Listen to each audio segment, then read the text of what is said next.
Welcome back to my channel. I'm Dante J and I am so happy that you are here. Now, this is your first time tuning in. Make sure you hit that subscribe button down below. Make sure that you like this video. Like this video. Okay, thank you, sister. Thank you, brother. Amen. And make sure that you are commenting down below. My team and I absolutely love to read your comments. Now, as you can tell from today's title, we've got a lot to talk about, okay? 9 months homeless, backpacking across the country, and now you live in Dallas, Texas. Let's spill the tea. So, originally I started off in Rochester, New York, where I'm born and raised. And for the first 6 weeks of my journey, I decided to leave Rochester and go to New York City. Woo!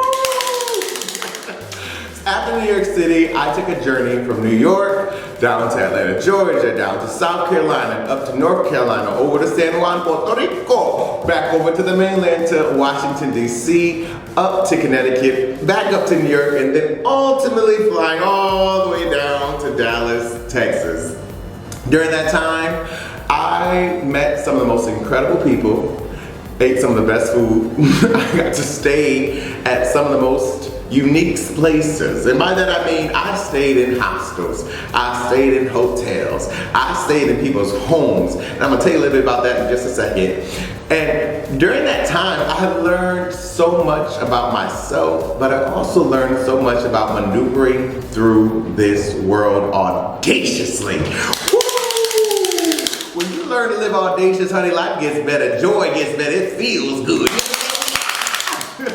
So, like I was saying, I started off, and I'm not gonna go through city by city, but I'll just say some of the highlights that I had along the way. When I was in San Juan, Puerto Rico, I stayed in my very first hostel. Now, for those of you who don't know what hostels are, they have some rooms that have like 12 people to a room, and they have some rooms that have like 4 people to the room. It was my first time staying in a hostel, so I was not gonna do 12 people. So I stopped with 4. I started with 4, and I got to meet an incredible group of people, likely around the same age as me, but also much younger in college age. And they were literally traveling across the country and from country to country each week, staying in hostels. Some of them were in school, some of them were working online. They do their work during the day and then go out to the beach and relax at night. I mean, it was inspiring. I had never seen anything like that in my life.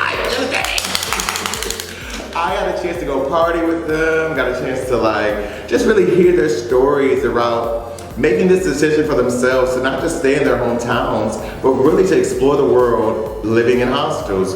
And they're pretty affordable, pretty cheap. And it was great to really hear from another young person, and there were some people of color as well. It was nice to see other people of color that were doing the same thing I was doing, that I thought I was an anomaly doing. I had never seen anyone in my community go backpacking anywhere besides just going to school or going to work. Okay, so being in that space was really inspiring. It gave me an opportunity to connect, to engage, and to just have some fun. From there, another story that comes to mind is when I was staying with a man in North Carolina. He had literally opened up his home for people who are called couchsurfers. And couchsurfers are people who travel by backpack across the country, not just within the United States, but some of them are jumping from country to country, just staying with people who are opening up their homes for backpackers. These are couchsurfers, if you will.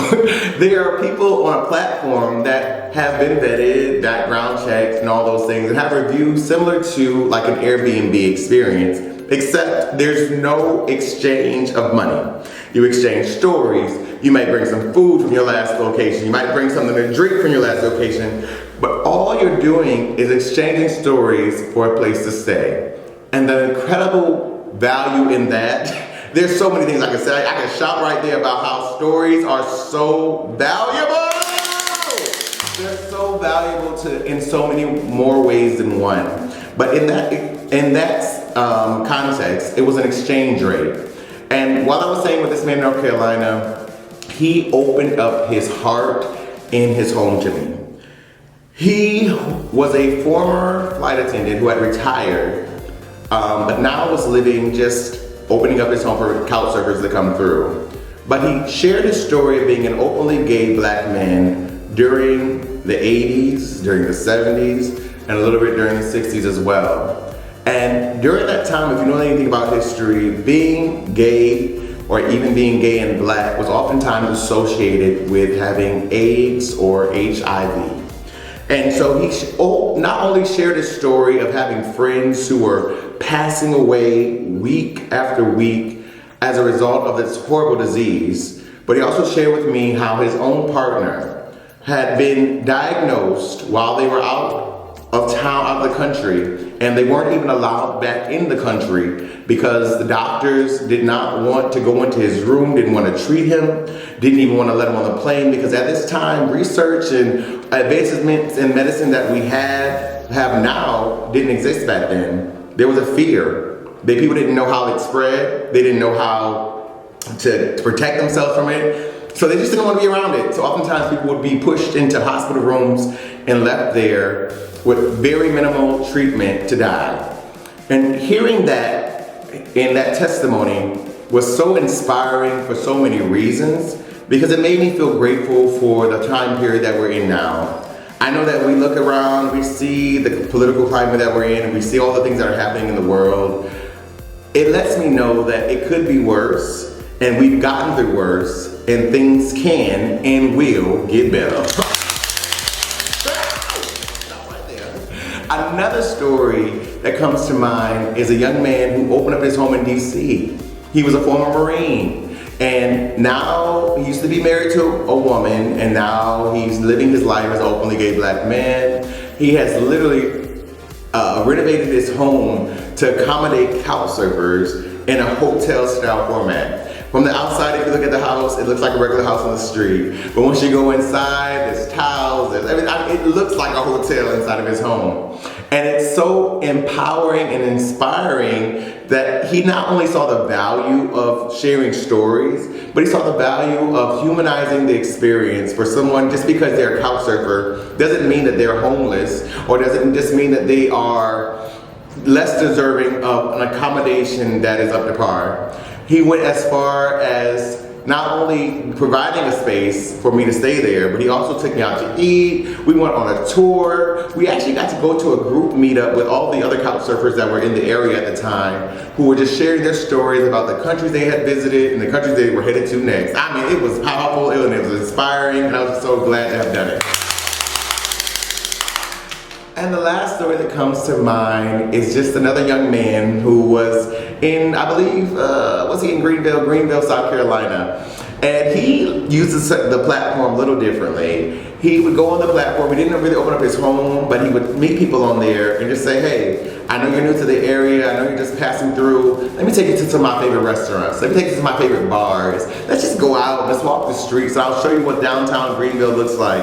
And that's exactly what he did for me. He gave me an experience of the area. It was incredible to experience the local area through the lens of a local, and while making this genuine connection with someone who just was looking to make connections as well. Some of the lessons I learned along that way was that you have to be seen to be considered.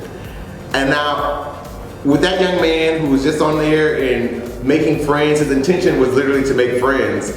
His idea of being seen was like, hey, I know there are people who are not from this area who are going to need something of value like food and other recommendations. I'm going to put myself out there to be seen and to be considered as a friend or a network or whatever it is, but he had to be seen to be considered. The next lesson I learned on that journey is that if you want it, you have to go for it. Ooh, child. If you want it, you have to go for it. When I was in Rochester, New York, setting the intention to leave my hometown, that was the basis of the intention. I am going to move and relocate to somewhere else, not because anything was bad, not because anything had wrong, but because I had said, oh my goodness, I do so well here, I make great connections. Am I just being hyped up, or can I do this somewhere else? Can I go out in the middle of nowhere and still make a connection? And yes, I did. Intention first. The intention that I set for myself was that I am going to relocate out of my city. And when you set the intention, things will line up for you at the right time when you need them to. Doors will begin to open, the opportunities will come along at the right time, the right people will call at the right time, but you have to set the intention and then take action. Come on, let's say it together. Set the intention and then take action. I set the intention, and so how it worked out for me was on May 28th of 2022, my lease was ending at my apartment at that time, and my friend who was living in New York City had opportunity to go teach down in Florida at that same time, starting on May 28th. And now I could have been basic and just, paid my rent at my place and went up to New York City, hung out there at this place, and then came back home and started my lease all over, Did I look basic to you? No. So I decided to take all of my things, put it into storage in Rochester, New York. I decided to, how did I get there? I drove there the first time. I drove a rental car the first time, all the way to one-way rental to New York City. Stayed there, loved it, got rid of my car, got rid of all of my, all the big heavy stuff I had to carry, and just carried around 2 backpacks, literally 2 backpacks for 9 months. You understand me? What you can do with 2 backpacks? Ain't much gonna fit in there. It's the big backpacks, like the military style backpacks, but there's only so much you can fit into them.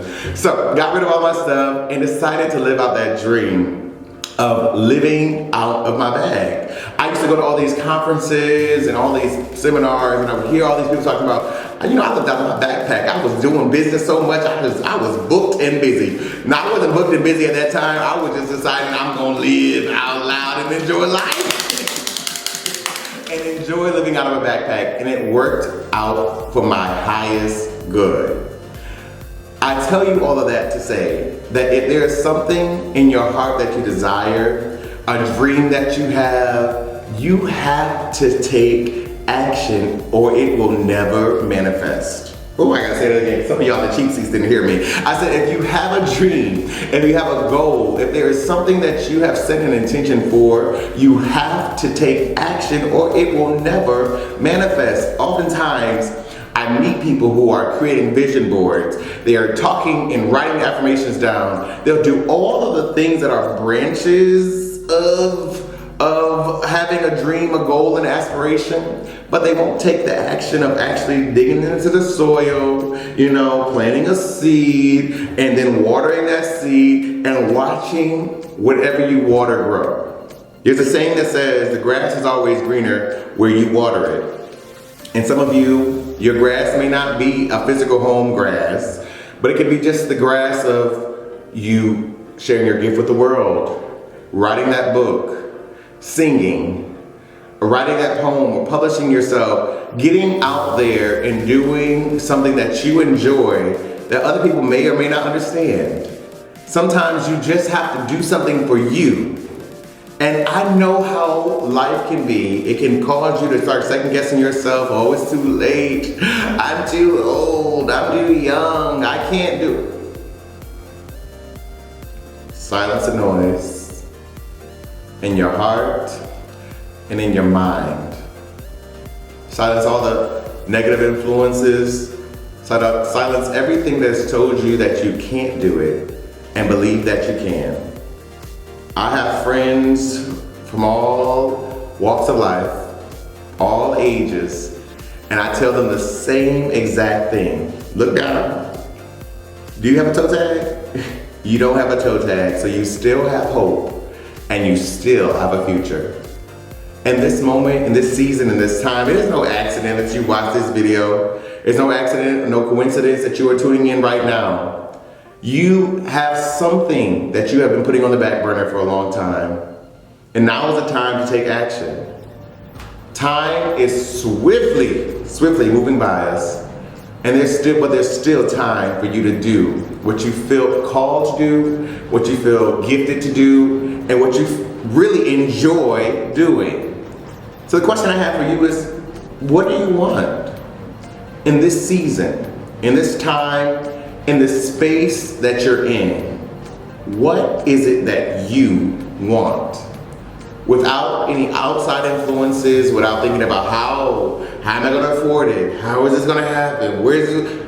The way will be made when you set the intention and take fast action. I know how easy it is to let the voices of doubt and the voices of things that have happened in the past and disappointments. I tried before and it didn't work out. I told somebody else my dream and they laughed at me. Shh. Take a moment and breathe and hear me good. You're looking at a living witness of someone who set an intention.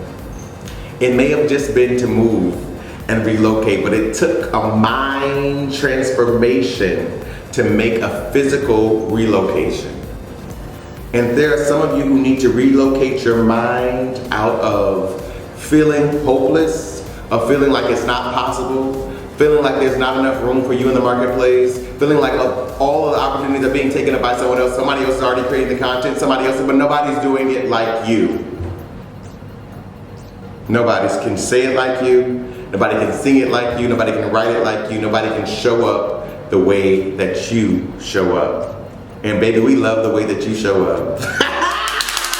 We love the way that you show up. So if you are listening and this message is touching you right now, I want you to take a moment. First, breathe. Next, I want you to book a discovery call with me. And let's create a plan. You deserve joy. You deserve genuine happiness. You deserve to get from where you are to where you want to be. And you don't have to figure it all out alone. I'm not just a personality online. I've been coaching for years. I've written several books. But forget all those qualifications. I'm someone who believes in you. And I believe that if you put your heart and your mind to it, and we put a plan behind it and take fast action on that plan, anything you desire, it's possible. And we're gonna figure it out together. I'll talk to you soon, friend.